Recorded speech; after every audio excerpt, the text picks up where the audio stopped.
Imagine, if you will, the scene inside the residence of the former and current leader of the Republican Party.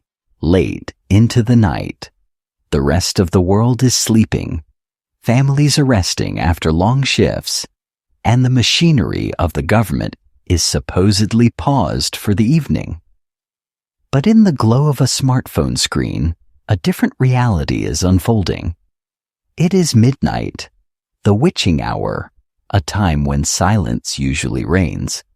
But for Donald Trump, it is the time when the internal monologue spills out into the public sphere. Last night was not just a typical evening of ranting. It was a window into a psyche that seems to be fracturing under the weight of its own obsessions. We witnessed what can only be described as a digital meltdown, a psychotic break from the norms of presidential behavior that was as fascinating as it was terrifying. He was not posting about policy in any coherent way. He was not offering comfort to a nation grappling with economic uncertainty. Instead, he was posting photo after photo of himself. But these were not just standard presidential portraits.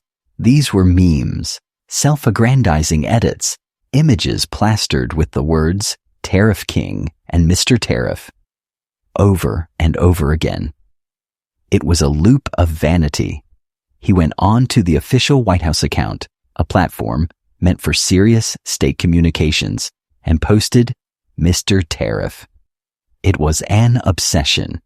He was referring to himself in the third person, crowning himself with a title that most economists view with dread, but which he wears like a badge of honor. This behavior, this midnight spiraling, sets the stage for a much darker narrative that is unfolding across the country and the world. It is the story of a leadership that is deeply unserious during times that require the utmost gravity. While the President of the United States is up at all hours editing photos of himself as a king of taxation, the actual geopolitical landscape is shifting in dangerous and contradictory ways. The Tariff King moniker is not just a quirky nickname. It represents a chaotic approach to governance, where personal ego overrides national strategy. And nowhere is this chaos more evident and more deadly than in the sudden whipping reversal of United States policy regarding Iran. Let us take a moment to remember the promises made. It was not so long ago that Donald Trump stood before the cameras in the world, projecting an image of absolute strength and unwavering support for the oppressed. He spoke directly to the people of Iran. He told them, in no uncertain terms, that if they rose up against their oppressive regime, if they took to the streets to demand their freedom from the Ayatollah, the United States of America would stand with them. He went further. He drew a red line. He explicitly stated that if the Iranian regime, specifically the Ayatollah, harmed a single protester, the United States would respond with overwhelming force. The phrase used was guns blazing. The promise was protection. The message was that the American military, the greatest fighting force on earth, had the backs of those yearning for democracy in Tehran. Based on these assurances, based on this rhetoric of fire and fury against oppressors, thousands of Iranians took the risk. They went out into the streets. They protested. They faced the security forces of a brutal theocracy because they believed they had a superpower in their corner. And what happened? The regime did what authoritarian regimes do. They cracked down. They slaughtered protesters. We are talking about thousands of human lives extinguished. Due to internet blackouts and suppression of information, we may never know the true number, whether it is in the low thousands or tens of thousands, but the streets ran red. And now, in a twist that is as dizzying as it is morally repugnant, the message from the White House has changed. The guns-blazing protection has vanished. In its place, we have a love letter to the very man responsible for the crackdown. Donald Trump, the man who promised to be the shield for the protesters, released a statement that has left geopolitical analysts and human rights activists stunned. He said, and I quote, "I greatly respect the fact that all scheduled hangings which were to take place yesterday, over 800 of them, have been canceled by the leadership of Iran. Thank you. Thank you." He signed it, Ayatollah, signed Donald J. Trump. Think about the gravity of that shift. He went from threatening to destroy the regime if they touched a protester to thanking the Ayatollah and expressing great respect because they decided to pause the execution of 800 people who likely shouldn't have been on death row in the first place. He is thanking the executioner for taking a coffee break. It is a betrayal of the highest order. Those protesters who are still alive, languishing in prisons, must be looking at this news with a sense of absolute abandonment. The Tariff King is not interested in their freedom. He is interested in a transactional relationship with a dictator, praising the cancellation of hangings as a personal favor rather than condemning the system that sentenced 800 people to hang in the first place. It creates a whiplash effect that destroys American credibility on the world stage, while the president is busy sending thank you notes to the Ayatollah and posting memes about tariffs at midnight. The domestic situation in the United States is deteriorating for the average working family. We are living through deeply serious times. Inflation has eroded the purchasing power of the dollar. Families are struggling to put food on the table. The cost of living crisis is not a talking point. It is a reality that hits every time a mother or father walks into a grocery store. And in the face of this hardship, the response from the Trump regime has been one of callous disconnect, bordering on insult. The administration, seemingly aware that people are angry about food prices, decided to offer a solution. But their solution reveals just how far removed they are from the reality of everyday Americans. The recommendation came down from Donald Trump's Agriculture Secretary, Brooke Rollins, and the wider administration apparatus. Their advice to the American people on how to handle inflation was not a policy to lower costs, not a strategy to fix supply chains, but a menu. They told us what we deserve to eat. The suggestion was that we don't have to worry about inflation if we just adjust our expectations of what a meal looks like. The Trump regime's recommended inflation-busting meal consists of exactly 1 piece of chicken, 1 corn tortilla, 1 piece of broccoli, and 1 other thing.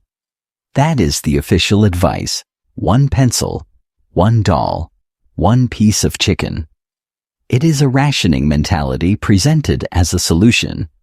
It is the government telling you that if you are hungry, it is because you are eating too much, not because the economy is broken.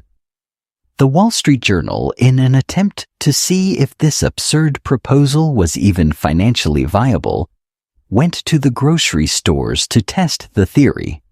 They reported that, yes, if you buy exactly 1 piece of chicken, 1 Florida broccoli, and 1 tortilla, you might be able to get that meal for under $3.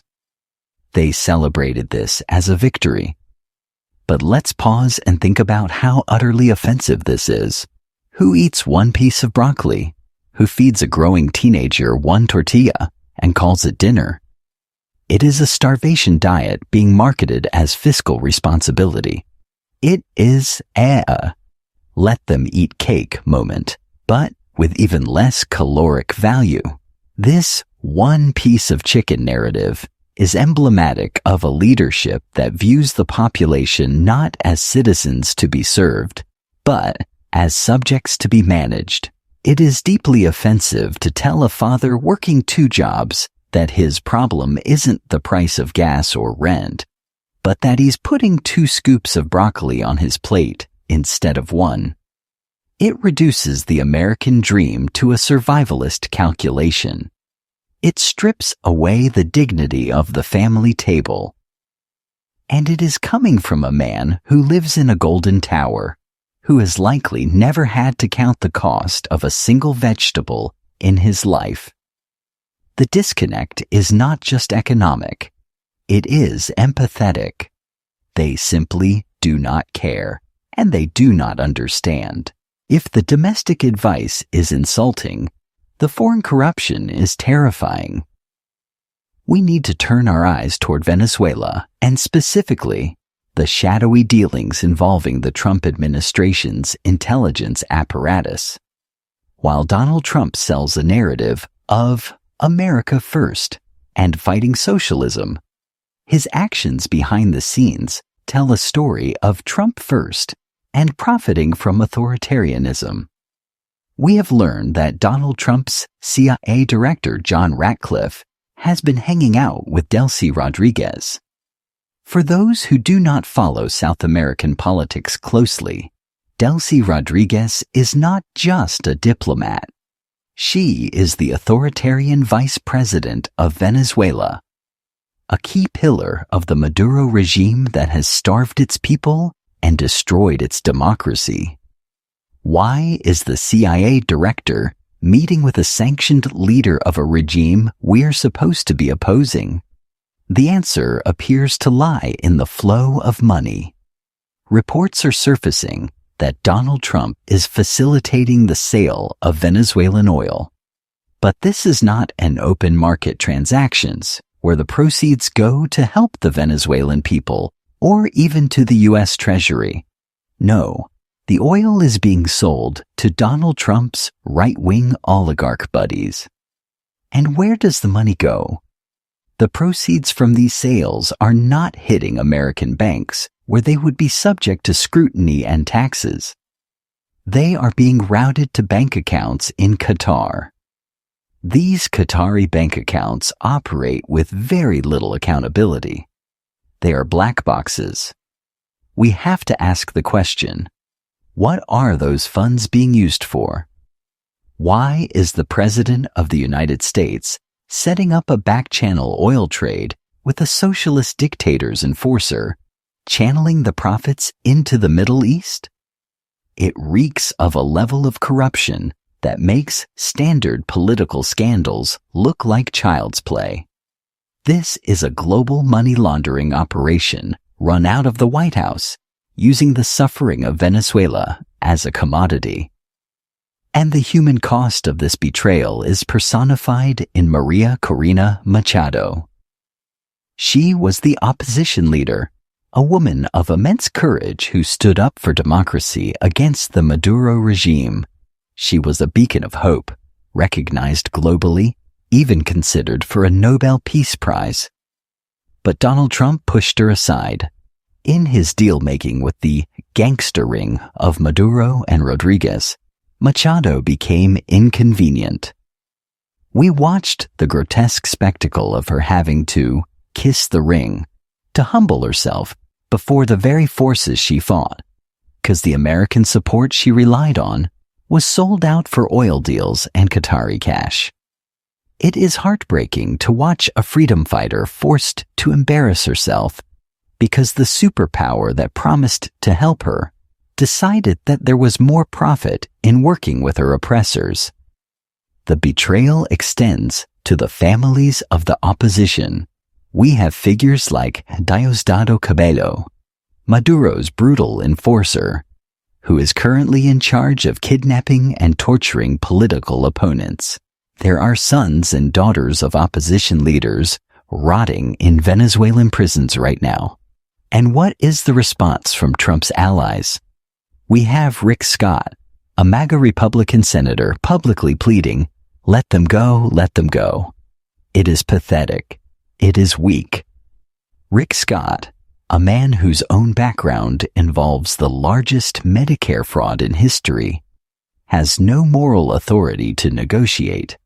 He is pleading with gangsters who know that the U.S. president is already cutting deals with them. Why would they release prisoners when they have already bought the silence of the administration? The corruption is not limited to foreign oil deals. It is being codified right here at home through the abuse of the presidential pardon power. The pardon power is intended to be a tool of mercy, a safety valve for the justice system to correct wrongs. Under Donald Trump, it has become a tool of transaction and cronyism. Just this week, Ken Vogel of the New York Times, a reporter known for his meticulous digging, released a report that should shock every American who believes in the rule of law. Donald Trump issued a flurry of pardons this week. Let's look at the roster of beneficiaries. He pardoned a banker implicated in a massive bribery scheme. Why would a corrupt banker get a pardon? Well, it just so happens that this banker's daughter donated $3.5 million to Donald Trump's Political Action Committee. Connect the dots. It is not a difficult puzzle to solve. It is pay-to-play in its purest, most naked form. If you have the money, if you can drop millions into the right account, justice does not apply to you. He pardoned a woman who was already freed by a Trump commutation in 2021, but managed to get convicted again in an unrelated case in 2024. She was selling counterfeit 5-hour energy drinks the first time. She is a repeat offender, a career fraudster, yet she gets the golden ticket from the White House. Why? What national interest is served by letting a counterfeit drink peddler roam free? None. It serves only the network of grifters that surrounds the president. Then there is the case of the Port Apati magnate, a man named Ari Eric de Jong III. He was sentenced to federal prison for illegally disposing of sludge, human waste, in cities across Southern California. He was dumping sewage into the communities where people live and work. He was poisoning the environment for profit. And Donald Trump looked at this man, a man who literally dumped sludge on American cities and said, "You are free to go." It is a metaphor for the entire administration. They are dumping sludge on the institutions of democracy and pardoning those who do the dirty work. The list goes on. Wanda Vasquez, the ex-governor of Puerto Rico, who pleaded guilty in a bribery case. Mark Rossini, an ex-FBI agent involved in the same corruption. Insider traders convicted of owing $18 million.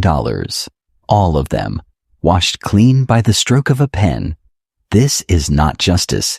It is the looting of the judicial system. It sends a clear message to every prosecutor, every judge, and every law-abiding citizen. The laws are for the little people. If you are rich, if you are connected, if you are part of the MAGA elite, you can bribe, steal, and dump sludge, and you will never face consequences. The American people are not blind to this. Despite the echo chamber of the Tariff King's social media, the reality on the ground is that the country is waking up to the disaster. The data is undeniable. A majority of the country now views Donald Trump's return to power as an utter failure. CNN recently aggregated the polling data, and the results are devastating for the administration. They noted that you have to squint hard to find even a sliver of good news for the president. 58% of the country says his first year back has been a failure. That is a landslide of disapproval. But the most damning number comes from independent voters, the people who decide elections. 2/3 of independents say he is failing. This is buyer's remorse on a massive scale. Why are the numbers so low? because across the board, on every major issue, Americans disapprove of how he is handling the job. On the economy, the issue that matters most to families trying to survive on one piece of chicken, he is polling at 39%. On immigration, the very issue he built his political identity around, he is at 42%. These were the reasons voters supposedly sent him back to the White House, and he is failing at them. But perhaps the most important statistic is the emotional one. 2/3 of voters say the president is focused on the wrong things. They see the memes, they see the Tariff King posts, they see the pardons for donors, and they conclude, correctly, that he does not care about people like them. He cares about the donors. He cares about the Ayatollah's praise. He cares about his image. But he does not care about the family struggling to pay for groceries. And amidst all this corruption and policy failure, we are witnessing the cognitive deterioration of the man himself. It is becoming impossible to ignore. The presidency is a demanding job requiring mental acuity, yet we are seeing a leader who seems lost in his own confusion. Take, for example, the recent press conference held at one of his golf courses in Palm Beach. These are supposed to be serious events where the leader of the free world addresses the press. Instead, it was held at a wedding venue. In the middle of his speech, he had to rush. He told the reporters, "We have to go. There's a wedding coming in." He was literally being chased off his own podium by a bride and groom. He tried to spin it, saying the couple told him to take his time, calling it sorta cute. But it is not cute. It is deeply weird. It is undignified. The business of the nation is being conducted in the gap between a ceremony and a reception. It reduces the presidency to a side act at a social club. Then came the linguistic glitches. During his remarks, he started talking about the southern border, but the words that came out of his mouth were Southern Boulevard. He said, "We fully secured our Southern Boulevard." He repeated it. He wasn't correcting himself. He was stuck in a loop. As we were securing Southern Boulevard, making Florida great. He seemed to confuse the national border with a street in West Palm Beach. It is a cognitive slip that suggests his world is shrinking. He is confusing the geography of the nation with the geography of his neighborhood. He is mentally driving down a street in Florida while claiming to stop an invasion of the country. And then, the pièce de résistance of absurdity, the Greenland tariff threat. In a moment that felt like a fever dream, he announced that he was going to place tariffs on any country that does not allow America to invade or purchase Greenland. He recounted a phone call with Germany, a conversation that likely exists only in his head or was wildly misinterpreted, where he claimed he threatened them with a 25% tariff. He said, "I may do that for Greenland too. I may put a tariff on countries if they don't go along with Greenland, because we need Greenland for national security." This is the Tariff King unhinged. He is threatening trade wars with our allies over a desire to buy an island that is not for sale. It is a level of geopolitical incoherence that is dangerous. He treats international relations like a real estate deal gone wrong. He is willing to wreck the global economy, raise prices for Americans, because tariffs are taxes on consumers. All because he has a fixation on Greenland. It is the behavior of a mad king, not a democratic president. So here we stand. We are watching a presidency that is collapsing under the weight of its own corruption, incompetence, and cognitive decline. We have a leader who stays up all night posting memes about being a tariff king while the world burns. We have a foreign policy that betrays freedom fighters in Venezuela and thanks executioners in Iran. We have a domestic policy that tells starving families to eat a single piece of broccoli. We have a justice system that is being sold to the highest bidder, with pardons handed out like party favors to sludge dumpers and fraudsters. And we have a man who cannot distinguish between the southern border of the United States and a boulevard in Florida.